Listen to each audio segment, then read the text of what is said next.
28ನೇ ಶ್ಲೋಕ.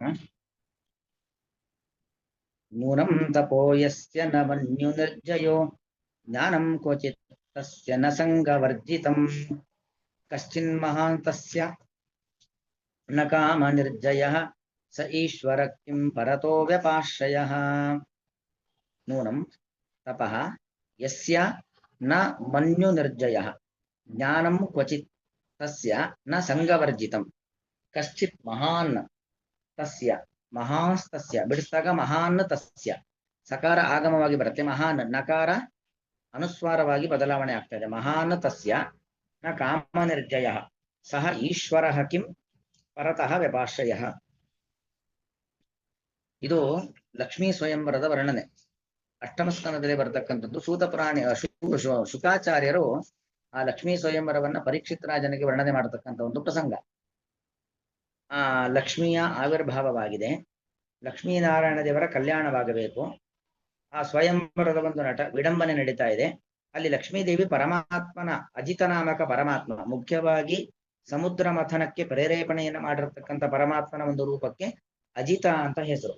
ಆ ಅಜಿತ ನಾಮ ಪರಮಾತ್ಮನಿಗೆ ಹಾರ ಹಾಕಬೇಕು. ಇತರ ದೇವತೆಗಳನ್ನು ತಿರಸ್ಕಾರ ಮಾಡಬೇಕು.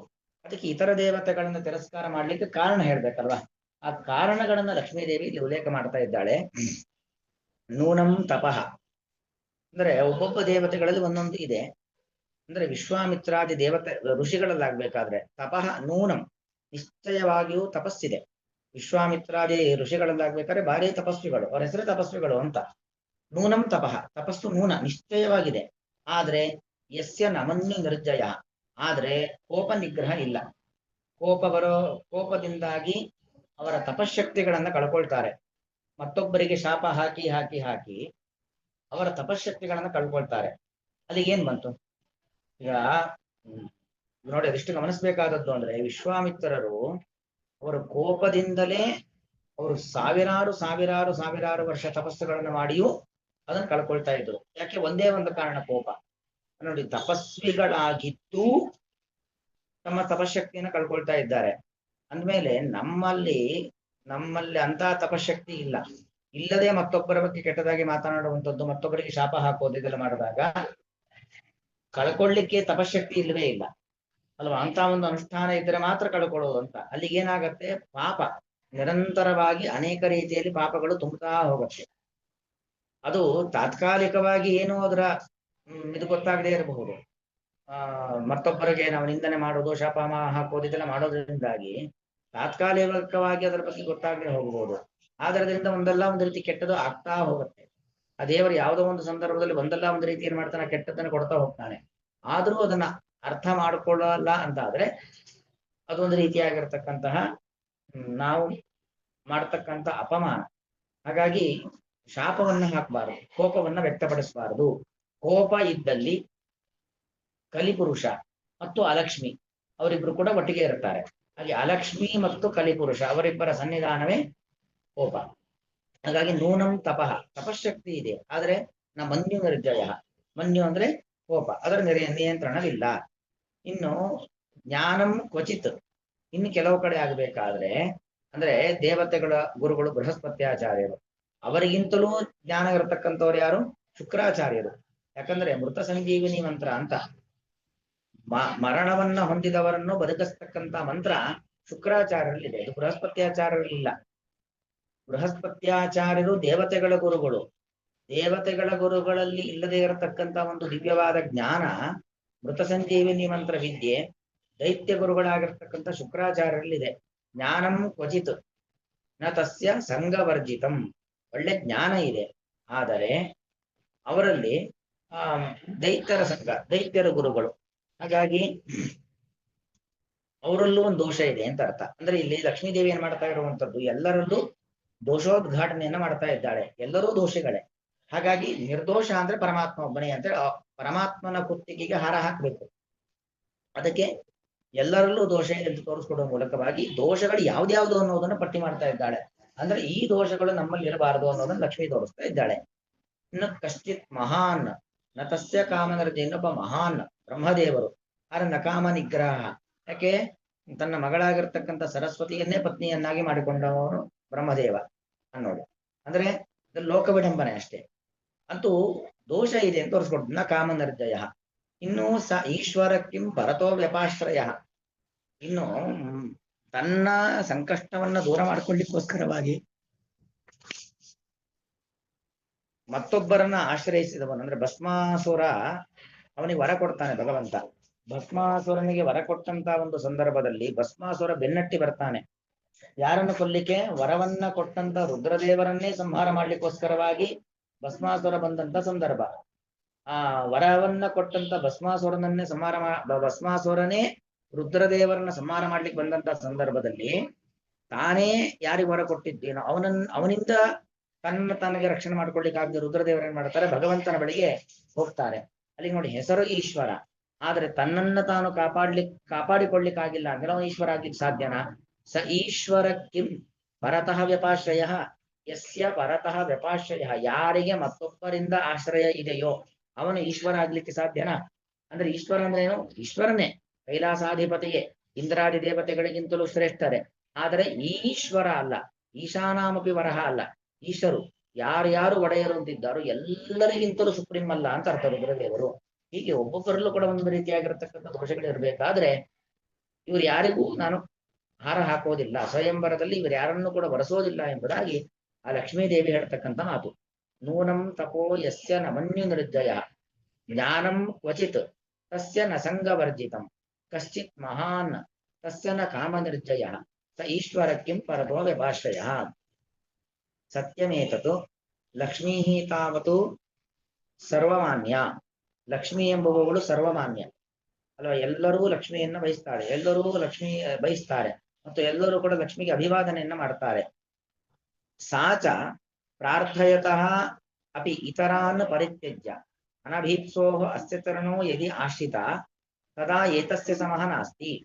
ಹಿಂದಿನ ಶ್ಲೋಕದಲ್ಲಿ ಬಂದಂತೆ ಅಂತಹ ಲಕ್ಷ್ಮೀದೇವಿ, ಎಲ್ಲರಿಂದ ಪ್ರಾರ್ಥಿಸಲ್ಪಡ್ತಕ್ಕಂಥ ಲಕ್ಷ್ಮೀದೇವಿ, ಪ್ರಾರ್ಥಯತಾಪಿ ಇತರಾನ್ ಪರಿತ್ಯಜ್ಯ, ತಾವು ಪ್ರಾರ್ಥನೆ ಮಾಡ್ತಾ ಇದ್ರು ಕೂಡ ಅವರೆಲ್ಲರನ್ನೂ ಕೂಡ ಬಿಟ್ಟು, ಅನಭೀಪ್ಸೋ, ತನ್ನ ಸುಖಕ್ಕೋಸ್ಕರವಾಗಿ ಲಕ್ಷ್ಮಿಯನ್ನ ಬಯಸೋದಿಲ್ಲ ಭಗವಂತ. ಅನಭೀಪ್ಸೋಹ ಅಂತ ಭಗವಂತನ ಅಸ್ಯ ಚರಣವು ಇಲ್ಲಿ ಆಶ್ರಿತ, ಈ ಲಕ್ಷ್ಮಿ ಅಂತ ಭಗವಂತನ ಕಾಲುಗಳನ್ನೇ ಆಶ್ರಯಿಸಿದಲು. ತದಾ ಏತಸ್ಯ ಸಮಃ ನಾಸ್ತಿ, ಆಗೇನ್ ಗೊತ್ತಾಗತ್ತೆ? ಇವನಿಗೆ ಸಮ ಇಲ್ಲ ಅಂತ ಗೊತ್ತಾಗತ್ತೆ, ಭಗವಂತನಿಗೆ ಸಮಾನನಾದಂತ ವ್ಯಕ್ತಿ ಇಲ್ಲ ಅಂತ ಗೊತ್ತಾಗತ್ತೆ. ತಥಾ ಅಧಿಕೋಪಿ ನಾಸ್ತಿ ಇತಿ ಸಿದ್ಧತಿ.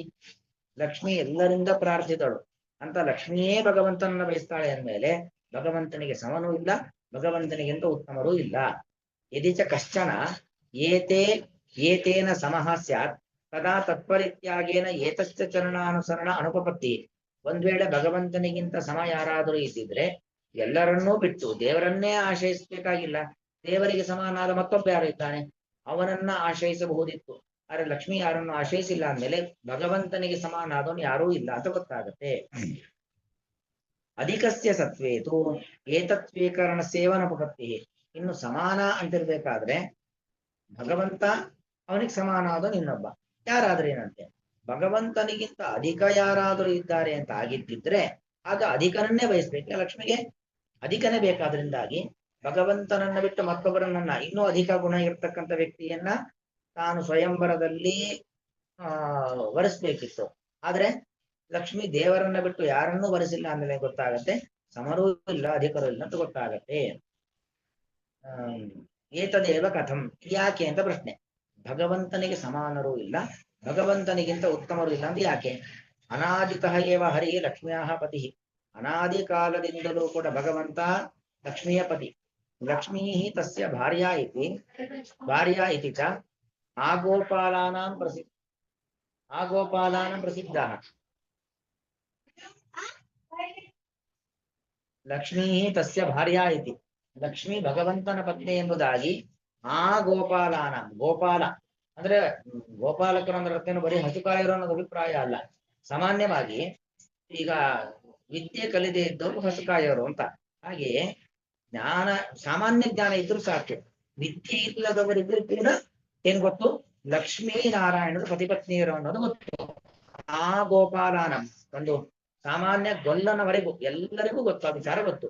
ಸತಿಚ ಏವಂ ಸ್ವಯಂವರಾದೋ ಇವ ಅನ್ಯಾನ್ ಪರಿತ್ಯಜ್ಯ ಏತತ್ ಪ್ರಾಣಿಮೇವ ಜಗ್ರಾಹ ಇತಿ ಕಥಂ ವಕ್ತುಂ ಶಕ್ಯಂ.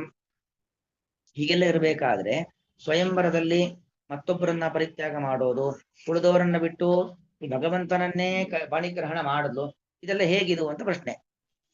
ಕಥಂ ವಕ್ತುಂ ಶಕ್ಯಂ ಅತಃ ಏತತ್ ಹೃದಯಂಗಮಂ ಅತಃ ಏತತ್ ನ ಹೃದಯಂಗಮಂ ಇತ್ಯತಃ. ಅಲ್ಲ ಇದೆಲ್ಲ ಯಾಕೆ ಹೀಗೆ? ಈಗಾಗಲೇ ಲಕ್ಷ್ಮೀನಾರಾಯಣ ದೇವರು ಅನಾದಿ ಕಾಲದಿಂದ ದಂಪತಿಗಳನ್ನು ಎಲ್ಲರಿಗೂ ಗೊತ್ತಿರಬೇಕಾದ್ರೆ ಮತ್ತೊಮ್ಮೇನೋ ಸ್ವಯಂವರ, ಆ ಸ್ವಯಂವರದಲ್ಲಿ ಇತರರನ್ನ ಪರಿತ್ಯಾಗ ಮಾಡೋದು, ಭಗವಂತನನ್ನು ವರೆಸೋದು, ಇದೆಲ್ಲ ಯಾಕೆ ಹೀಗೆ ಅಂತ ಪ್ರಶ್ನೆ ಬಂದ್ರೆ ಅದಕ್ಕೆ ಉತ್ತರ ಅನಾದಿತಃ ಭರ್ತೃಭಾರ್ಯ ಭಾವ ಇತಿ.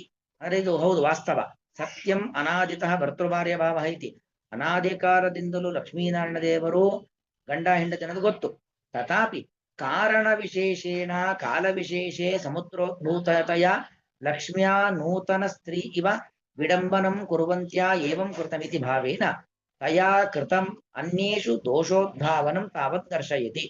ತಥಾಪಿ ಲಕ್ಷ್ಮೀನಾರಾಯಣ ದೇವರು ಅನಾದಿ ಕಾಲದಿಂದ ದಂಪತಿಗಳು ಅಂತ ಗೊತ್ತಿದ್ರೂ ಕೂಡ ಕಾಲ ವಿಶೇಷೆ, ಇದೊಂದು ಕಾಲ. ಯಾವ ಕಾಲ? ಸಮುದ್ರ ಮಥನದ ಕಾಲ. ಆ ಕಾಲದಲ್ಲಿ ಅನೇಕ ಪದಾರ್ಥಗಳ ಉತ್ಪತ್ತಿಯ ಜೊತೆಗೆ ಲಕ್ಷ್ಮಿಯ ಉತ್ಪತ್ತಿಯು ಕೂಡ ಆಗಿದೆ. ಸಮುದ್ರ ಉದ್ಭೂತತೆಯ ಲಕ್ಷ್ಮಿಯ ನೂತನ ಸ್ತ್ರೀ ಇವ ವಿಡಂಬನಂ. ಆ ನೂತನ ಸ್ತ್ರೀ ಯಾವ ರೀತಿಯಾಗಿ ಯೋಗ್ಯ ವರನನ್ನ ಹುಡುಕುತ್ತಾಳೋ ಅದೇ ರೀತಿಯಲ್ಲಿ ಲಕ್ಷ್ಮಿಯು ಕೂಡ ವಿಡಂಬನವನ್ನ ಮಾಡ್ತಕ್ಕಂಥದ್ದು. ಆ ವಿಡಂಬನ ಮಾಡ್ತಕ್ಕಂಥ ಸಂದರ್ಭದಲ್ಲಿ ಅನ್ಯೇಷು ಕೃತಂ ಅನ್ಯೇಷು ದೋಷೋದ್ಭಾವನ, ಬೇರೆಯವರಲ್ಲಿ ದೋಷೋದ್ಘಾಟನೆಯನ್ನ ಮಾಡಿ ಅವರಲ್ಲಿ ಅಂತಹ ದೋಷ ಇದೆ, ಇವರಲ್ಲಿ ಇಂತಹ ದೋಷ ಇದೆ ಅಂತ ದೋಷಗಳನ್ನು ತೋರಿಸ್ಕೊಟ್ಟಿದ್ದಲ್ಲೂ ಕೂಡ ಯುಕ್ತವೇ ಆಗಿದೆ ಅನ್ನೋ ಅಭಿಪ್ರಾಯದಲ್ಲಿ ಈ ಮುಂದಿನ ಭಾಗವನ್ನು ಹೇಳ್ತಾ ಇದ್ದಾರೆ. ಇಷ್ಟಕ್ಕೆ ನಿಲ್ಲಿಸ್ತೇನೆ, ಉಳಿದಿದ್ದನ್ನು ನಾಳೆ ನಾವು ಶ್ರೀಕೃಷ್ಣ ಅರ್ಪಣ.